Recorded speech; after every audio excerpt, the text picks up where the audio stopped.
Pai do Senhor, meus irmãos, dando sequência na leitura, 1 Coríntios, capítulo de número 12, 13 e 14, que diz assim o texto: acerca da diversidade de dons espirituais.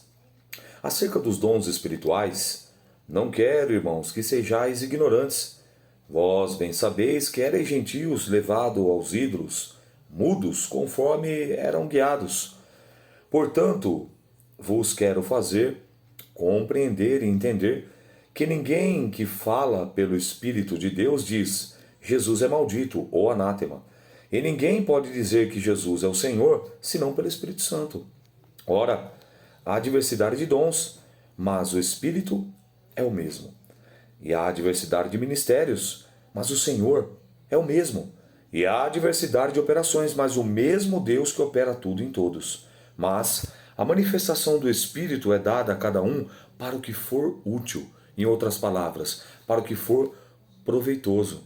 Por exemplo, como é que ele vai te dar um dom de curar se você tem dificuldade em estar perto de pessoas que estejam enfermas? Se você não se sente bem com pessoas que têm problemas, por exemplo, num hospital, você não se sente bem, passa mal, como é que Deus de repente vai te dar um dom? Você fala assim, mas Deus não pode curar. Eu posso usar o dom de curar não só no hospital, sim, mas eu só estou dando um exemplo.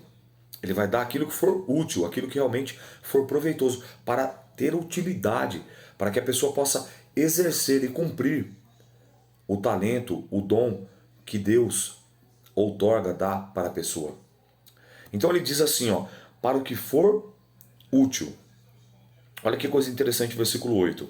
Porque a um, pelo mesmo Espírito, é dada a palavra da sabedoria, e a outro, pelo mesmo Espírito, a palavra da ciência, ou do conhecimento, dependendo da tua versão.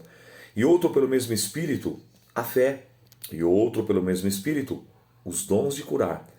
E a outro a operação de maravilhas, e a outro de profecia, e a outro o dom de discernir os espíritos, e a outro a variedade de línguas, e a outro a interpretação das línguas. Mas um só é o mesmo Espírito, opera todas as coisas, repartindo particularmente a cada um como quer.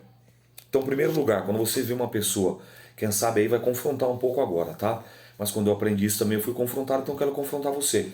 Quando alguém perguntar para você, você tem algum dom? Você diz assim, não. Embora você tenha. Que isso, pastor? Que isso, Belê? Não é. O dom não é teu. O dom não é meu. O dom é de quem? O dom é do Espírito Santo. E eu quero fazer um paralelo aqui para você entender muitas das vezes que às vezes surgem alguns questionamentos, né, algumas indagações acerca de você ver aquela pessoa que de repente ela tem ela é usada naquele dom por misericórdia, e aí você pensa, né, mas como pode, de repente aí sabe que a vida daquela pessoa está desordenadamente, de repente a pessoa está numa situação totalmente fora dos princípios e dos padrões, e ainda assim ela continua sendo usada, exercitando o seu dom. É muito simples, a resposta para isso está em Romanos, capítulo de número 11 e o versículo de número 29, que diz assim, porque os dons, olha para você ver, Romanos 11, 29, porque os dons e a vocação de Deus são sem arrependimento. Então, quando Deus derrama, quando Deus entrega, quando Deus empresta, vamos colocar assim, um dom a uma pessoa, o que ela vai fazer com aquele dom, meu irmão? Enquanto ela estiver em vida, é problema dela. Mas, quando o Senhor voltar, quando o Senhor Jesus voltar, e aí ela tiver que prestar contas diante do dono do dom, aí é que o negócio vai ficar sério. Então, portanto, quando você vê dizendo a pessoa assim, não, eu tenho o dom de profecia, eu tenho o dom de revelação, eu tenho um dom de variedade de línguas, eu tenho um dom de interpretação, eu tenho um dom na palavra, você não tem dom coisíssima nenhuma, o dom não é seu. Os dons são do Espírito Santo. Você acabou de ler comigo o capítulo 12, do versículo 1 ao versículo 11. Versículo 11 ele diz assim, mas um só é o mesmo Espírito que opera todas essas coisas, repartindo particularmente a cada um como quer. Então pega mais essa.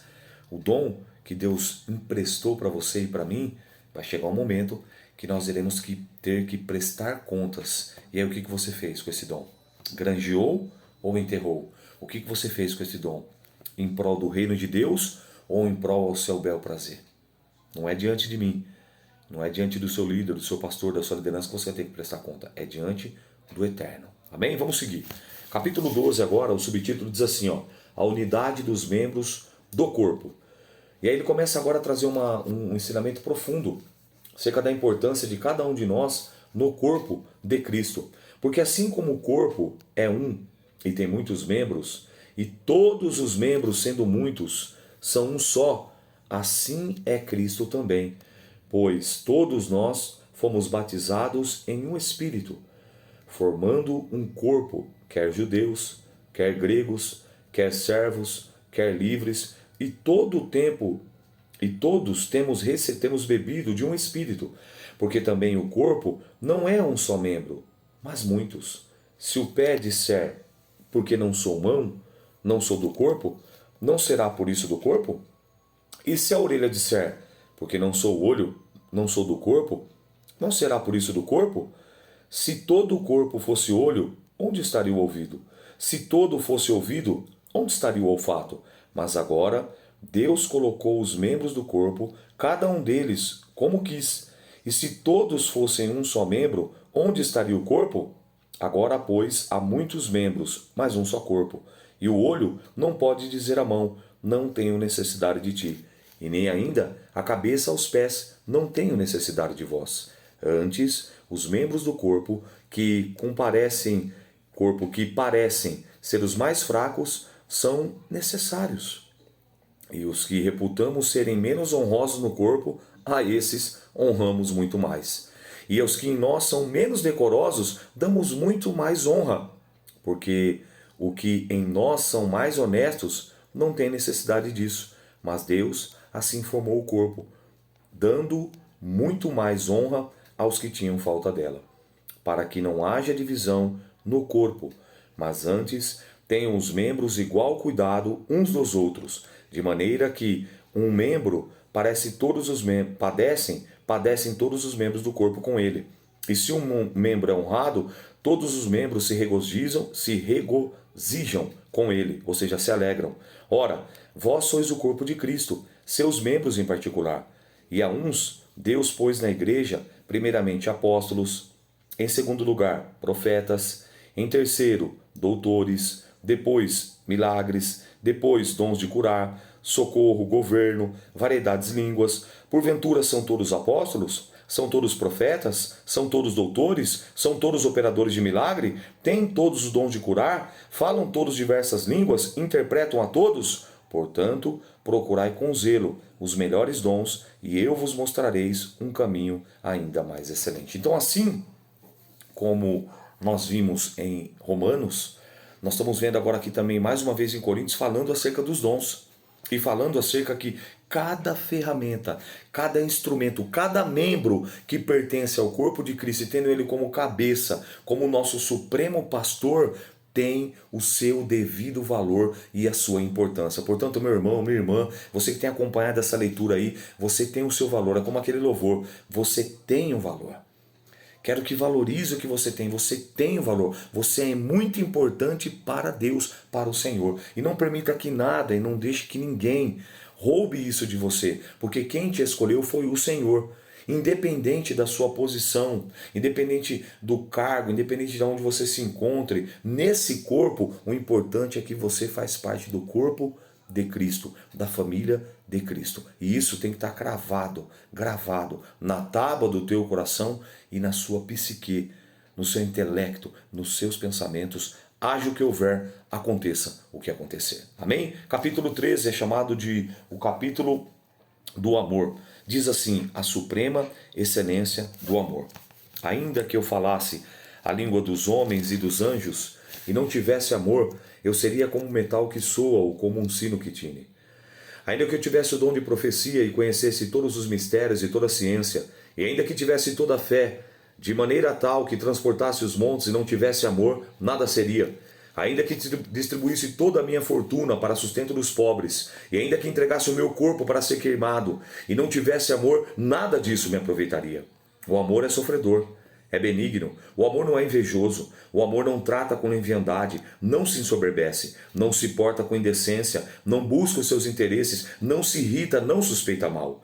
Não folga com injustiça, mas folga com a verdade. tudo sofre, tudo crê, tudo espera, tudo suporta. O amor nunca falha. Mas havendo profecias, serão aniquiladas. Havendo línguas, cessarão. Havendo ciência, desaparecerá, porque em parte conhecemos e em parte profetizamos. Mas, quando vier o que é perfeito, então o que é em parte será aniquilado. Quando eu era menino, falava como menino, sentia como menino, discorria como menino, mas logo que cheguei a ser homem, acabei com as coisas de menino. Porque agora vemos por espelho, em enigma, mas então veremos face a face. Agora conheço em parte, mas então conhecerei como também sou conhecido. Agora, pois, permanecem esses três: a fé, a esperança e o amor. Mas o maior destes é o amor. Eu quero fazer uma ponte com a fala de Jesus e que o apóstolo Paulo diz aqui. Mateus, capítulo de número 22, no versículo de número 37 e 38. Jesus disse: amarás o Senhor teu Deus de todo o teu coração, de toda a tua alma, de todo o teu pensamento. Esse é o primeiro grande mandamento da lei. E o segundo, semelhante a esse, é: amarás o teu próximo como a ti mesmo. Desses dois mandamentos depende toda a lei e o profeta. Eu saio agora de Mateus e vou para João. Epístola de João, capítulo de número 13. Evangelho de Jesus Cristo, segundo escreveu João, capítulo de número 13, versículo de número 34. Um novo mandamento vos dou, que ameis uns aos outros, assim como eu vos amei a vós, que também vós ameis uns aos outros. E nisso todos conhecerão que sois meus discípulos, se amardes uns aos outros. João, capítulo de número 15, versículo de número 12. O meu mandamento é esse, que ameis uns aos outros, assim como eu vos amei. Ninguém tem maior amor do que esse, de dar a alguém a sua vida pelos seus amigos. E eu volto para João, Evangelho, capítulo de número 3, versículo de número 16, que vai nos dizer assim: porque Deus amou o mundo de uma tal maneira que deu seu Filho unigênito, para que todo aquele que nele crê não pereça, mas tenha a vida eterna. Eu vou lá para Filipenses, capítulo de número 2. Filipenses, a epístola do apóstolo São Paulo aos de Filipenses, aos de Filipo. Filipenses, capítulo de número 2. Oh, aleluia! Falando ainda sobre o amor, ele vai dizer da seguinte maneira: louvado seja Deus, de sorte que haja em vós o mesmo sentimento também que houve em Cristo Jesus, que sendo na forma de Deus, não teve por usurpação ser igual a Deus, mas antes aniquilou-se a si mesmo, tomando a forma de servo, fazendo-se semelhante aos homens, e achado na forma de servo, na forma de homem, humilhou-se a si mesmo, sendo obediente até a morte e morte de cruz, pelo que também Deus o exaltou soberanamente, que lhe deu um nome, que é sobre todo nome, para que ao nome de Jesus se dobre todo o joelho dos que estão no céu, na terra e embaixo da terra, e toda língua confesse que Jesus Cristo é o Senhor, para a glória de Deus Pai. Amor. Tudo que você fizer, independente do dom que o Espírito Santo te emprestou, independente do ministério que você exerça, independente da sua posição no corpo de Cristo, maior ou menor, decoroso ou indecoroso, honroso ou desonroso, se você não fizer, se você não realizar, se eu não fizer, se eu não realizar com amor, é letra morta. É o que o Paulo está dizendo. Ainda que eu conhecesse todos os dons, ainda que eu profetizasse, se eu não tivesse amor, nada disso me aproveitaria. Agora, pois, permanecem esses três: a fé, a esperança e o amor. Mas o maior de todos é o amor. E o amor, aleluia, o amor não é dom. O amor é fruto. Gálatas, oh aleluia, é fruto, vou te provar. É fruto. Gálatas, capítulo de número 5. Gálatas, capítulo de número 5, versículo 22. Mas o fruto do Espírito é amor, gozo, paz, longanimidade, benignidade, bondade, fé, mansidão e temperança. Contra essas coisas não há lei. Amor é atitude. Jesus nos deu esse mandamento para nós amarmos um ao outro, mas não só com palavras, mas com ações. Tiago fala sobre isso, João fala sobre isso, que nós devemos amar. Se nós não conseguimos amar o nosso irmão ao qual nós vemos, como é que nós vamos amar a Deus ao qual nós não vemos com os olhos e com o globo ocular, humanamente falando? Então essa epístola, no capítulo 13, na epístola aos Romanos, aos Coríntios, ela vem confrontar aqueles irmãos que, mesmo com todo aquele conhecimento intelectual, que mesmo com todos aqueles dons espirituais que eles possuíam, estava faltando amor. Estava faltando amor. E aí agora no capítulo 14 ele vai dar um ensinamento profundo acerca dos dons da profecia é superior ao das línguas. Redobra atenção e a gente vai concluir a nossa leitura no dia de hoje. O dom da profecia é superior ao das línguas. Segui o amor e procurai com zelo os dons espirituais, mas principalmente o de profetizar. Porque o que fala em língua estranha não fala aos homens, senão a Deus, porque ninguém o entende, e nem mesmo o Espírito entende. E em Espírito fala de mistérios. Então, quando eu começo a falar em línguas estranhas, e por misericórdia o Senhor me emprestou esse dom, eu estou me edificando, a não ser que tenha alguém que interprete. Aí todos aqueles que vão ouvir a interpretação serão edificados também. Caso contrário, eu estou me edificando. É o que ele está dizendo aqui.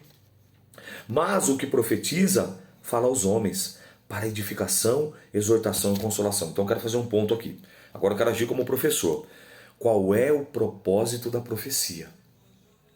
Preste atenção. Capítulo 14, versículo 3. Mas o que profetiza, fala aos homens para edificação, para exortação e para consolação. Quando a profecia foge disso, meu irmão, está fora dos parâmetros e dos padrões bíblicos. Não dê crédito ao profeta ou à profetisa, porque ela tem é a Bíblia.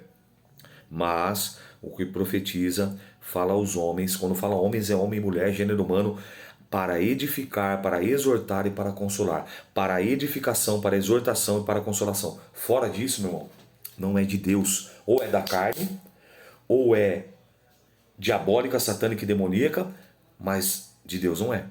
Porque esse é o propósito da profecia. Ele segue dizendo, o que fala a língua estranha, edifica-se a si mesmo. Mas o que profetiza, edifica a igreja.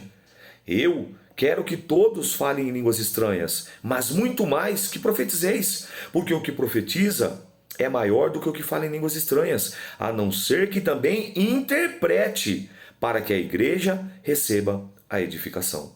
E agora, irmãos, se eu for ter convosco, falando em línguas estranhas, o que vos aproveitaria? Se eu vos falasse por meio da revelação, ou da ciência, ou da profecia, ou de outra doutrina, ou da doutrina? Da mesma sorte, se as coisas inanimadas que fazem som, seja a flauta, seja a cítara, não formarem som distintos, como se conhecerá o que toca com a flauta ou com a cítara? Porque se a trombeta der zunido incerto, quem se preparará para a batalha? Assim também vós. Se com a língua não pronunciardes palavras bem inteligíveis, como se entenderá o que se diz? Porque estarei como falando ao ar.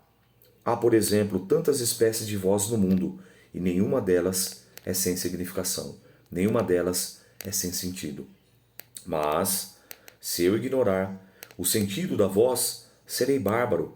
Para aquele a quem falo e a quem fala, será bárbaro para mim. Assim também vós, como desejais dons espirituais, procurai abundar neles para a edificação da igreja. Pelo que o que fala língua estranha, ore para que possa interpretar. Porque se eu orar em línguas estranhas, o meu espírito ora bem, mas o meu entendimento fica sem fruto. O que farei, pois? Orarei com o espírito, mas também orarei com entendimento. Cantarei com o espírito, mas também cantarei com entendimento. De outra maneira, se tu o bendisseres com o espírito, como dirá o que ocupa um lugar de indouto, o amém, sobre a tua ação de graças, visto que não sabe o que dizes? Porque realmente tu dás bem e graças ao outro não é edificado. Dou graças ao meu Deus, porque falo mais língua do que todos vós. Todavia, eu antes quero falar na igreja 5 palavras na minha própria inteligência, para que possa também instruir aos outros do que 10.000 palavras em línguas desconhecidas. Quero pontuar aqui, quando ele fala que ele fala mais línguas do que os outros, era por quê? Porque Paulo, ele era poliglota. Então, o que nós entendemos aqui? Que Paulo ele tinha um conhecimento do aramaico, do hebraico, do grego koiné e do grego erudito. Entende-se? Então quer dizer, é isso que ele está dizendo aqui, ó. Eu falo mais língua do que vocês, mas eu prefiro falar 5 palavras de uma maneira que vocês entendam, que vocês compreendam, do que 10.000 palavras onde só eu mesmo serei edificado. Versículo 20. Irmãos, não sejais meninos no entendimento, mas sede meninos na malícia, e adultos no entendimento. A palavra aqui é perfeito.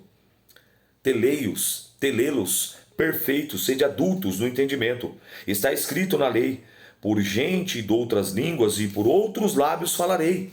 A este povo, ainda assim, me não ouvirão, diz o Senhor. De sorte que as línguas são um sinal, não para os fiéis, mas para os infiéis. E a profecia não é um sinal para os infiéis, mas para os fiéis. Se, pois, toda a igreja se congregar num lugar e todos falarem línguas estranhas, ao entrarem os indoutos ou os infiéis, não dirão porventura que estáis loucos? Mas se todos profetizarem, e algum indouto ou infiel entrar, e todos é convencido e a todos é julgado, os segredos do coração ficarão manifestos, e assim, lançando-se sobre o seu rosto, adorará a Deus, publicando que Deus está verdadeiramente entre vós.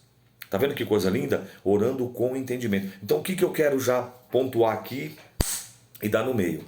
Essas meninices que nós vemos, preste atenção, eu sou pastor, eu sou pentecostal, eu sou do manto, eu sou do tutano, eu gosto do mistério, eu gosto.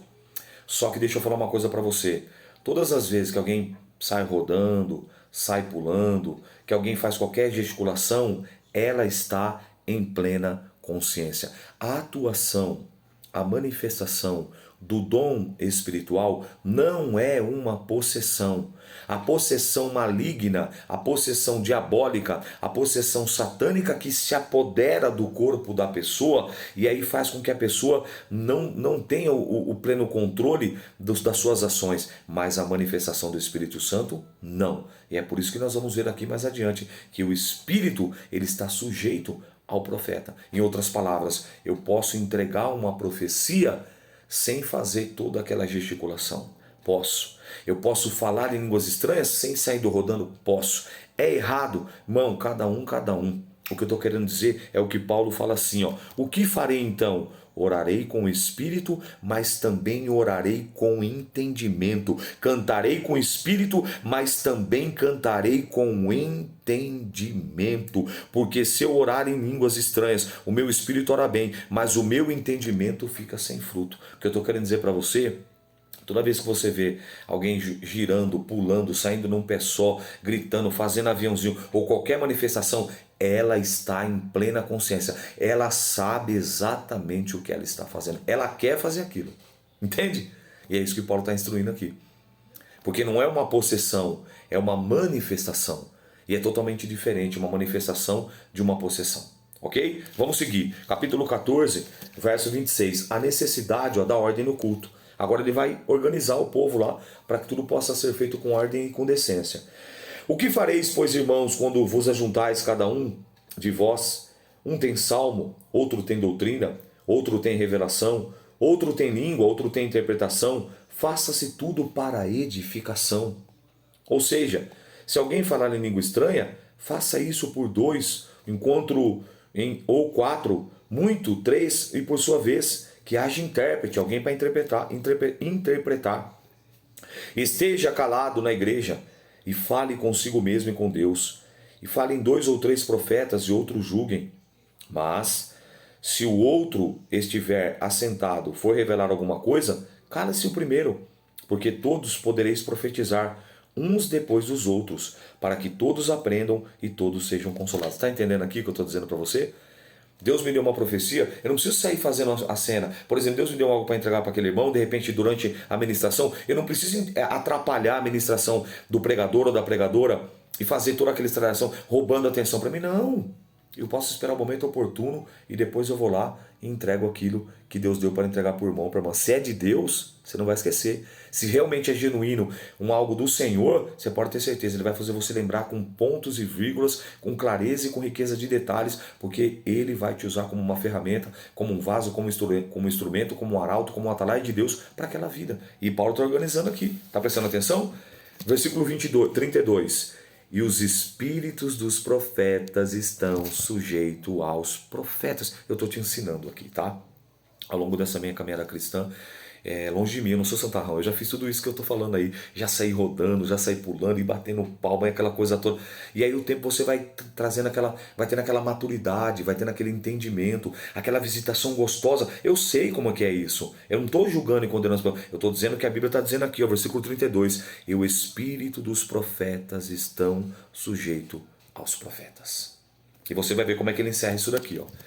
Versículo 33, porque Deus não é Deus de confusão, senão de paz, como em todas as igrejas dos santos. As mulheres estejam caladas nas igrejas, porque lhes não é permitido falar, mas sejam sujeitas, como também ordena a lei. E se querem aprender alguma coisa, interroguem em casa os seus próprios maridos, porque é indecente que as mulheres falem na igreja. Porventura, saiu dentre vós a palavra de Deus, ou veio ela somente para vós? Se alguém cuida ser profeta ou espiritual, reconheça que as coisas que vos escrevo são mandamento do Senhor. Mas se alguém ignora isso, que ignore. Portanto, irmãos, procurai com zelo profetizar, e não proibais falar em línguas, mas faça-se tudo com ordem e com decência. Mas faça-se tudo decentemente e com ordem. Entendeu? Então você vê que Paulo, ele não proíbe, ele não impede, mas que seja feito com ordem e com decência. Então todas as vezes que você vê uma pessoa interromper uma pregação, interromper um culto, interromper qualquer situação, ela está agindo numa, eu vou colocar nesse termo, tá? Com uma imaturidade.